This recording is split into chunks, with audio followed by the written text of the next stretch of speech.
Okay, so let's dive right in, literally. We're going to explore the breathtaking and sometimes terrifying world of cave exploration. We'll get into the stories of their incredible beauty, but also the tragic price some people have paid to see them. You have to wonder, right? How can a place that looks like paradise turn into a deadly trap in the blink of an eye? We're going to look at what these tragedies can teach us about that razor-thin line between a grand adventure and a total disaster. So here's how we'll break it down. We're going to look at all the different threats that are lurking down there, from the raw power of nature itself to the fatal mistakes that come from human error, and even the invisible killers that can make your own body turn against you. All right, first up, let's get into this fundamental conflict, this powerful paradox that pulls people into these places. It's this incredible allure of a hidden world, butting right up against the brutal, unforgiving reality of what happens when you get trapped there. I mean, just picture it. You're stepping into a completely different world, but it's right here on Earth. These caves, they have this crystal clear water, these incredible formations. They're like alien cathedrals. But that beauty is so deceptive because it hides dangers that can pop up with absolutely no warning. So let's see that deceptive beauty in action. For our first case study, we're going to Puerto Rico's Los Angeles Cave. This is a place where, on one tragic day, the environment itself became the enemy. What's so terrifying here is the speed. I mean, look at this timeline. You have an experienced guide, Francis Reyes, who feels just a slight change in the water's current. And then, within minutes, that gentle little stream becomes a deadly, raging torrent. This moment is it's absolutely heartbreaking.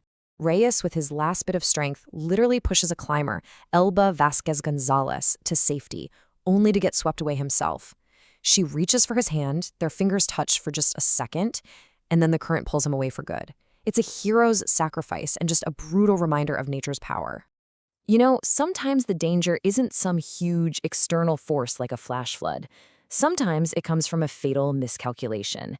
And that brings us to our next point, this deadly assumption that all diving is the same. It's not. And this is where things get really counterintuitive. See, if you're in the open ocean and you get into trouble, your survival instinct screams, swim up. But in a cave, that same instinct is a death sentence. You'll just wedge yourself against a ceiling. The rules are completely 100% different down here. It's like a domino effect, right? Look how one error just cascades into the next one.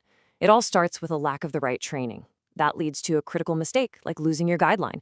Then suddenly you're in total darkness, panic sets in, your breathing goes crazy, and the whole situation just spirals completely out of control. And this isn't just a theory. The stories from El Dudu Cave and Paradise Springs are just eerily similar. In both of these cases, you had divers who were confident, probably overconfident, in their open water skills. They made the exact same fatal errors. Their experience actually created a blind spot, a false sense of security that turned out to be deadly. But here's where it gets really, really scary. What if you do everything right? You've got the training, you're prepared, the conditions are perfect. Well, even then, the most insidious dangers can come out of nowhere. This is where the enemy isn't the cave. It's your own body. So, first up, we've got something called nitrogen narcosis. The easiest way to think about it, it's like being drunk, but you're 100 feet underwater. The nitrogen in your tank, which is totally harmless on the surface, becomes this potent intoxicant at depth. Your judgment just vanishes, and you might not even realize you're making catastrophic mistakes. And then there's this cruel paradox, oxygen toxicity. Yep, the very gas you need to survive becomes a poison under pressure. It can trigger these violent, uncontrollable seizures that can make you spit out your breathing equipment, leaving you totally helpless. And finally, there's a gas embolism. It sounds like something from a sci-fi movie. If you come up too fast, a tiny air bubble can form, travel to your brain, and basically cause a stroke.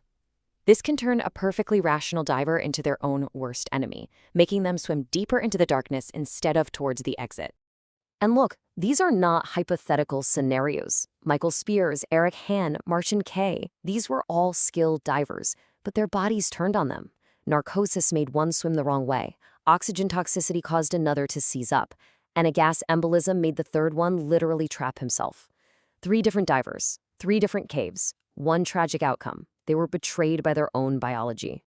So after hearing all these harrowing, just gut-wrenching stories, what can we actually learn? Well, from floods to bad training to your own body betraying you, all these stories point to the same vital conclusion. Survival in this world demands respect and relentless preparation. Ultimately, it all boils down to this. Safety in a cave is kind of like a three-legged stool. You need training, you need discipline, and you need a deep, profound respect for the power of the cave. Take away any one of those legs, and the whole thing collapses. These aren't just guidelines, they're laws, and they were written in tragedy. And, nothing drives this point home more than this haunting admission from Lisa Carter. She's the one who survived the Paradise Springs incident that killed her friend. It's the hardest lesson of all. You have to respect the danger because in the end, the cave always, always wins. So we're left with this question, aren't we? That call to explore the unknown is so powerful.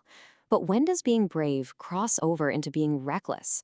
What these stories show us with heartbreaking clarity is that the line is way thinner than we think, and crossing it can cost you everything.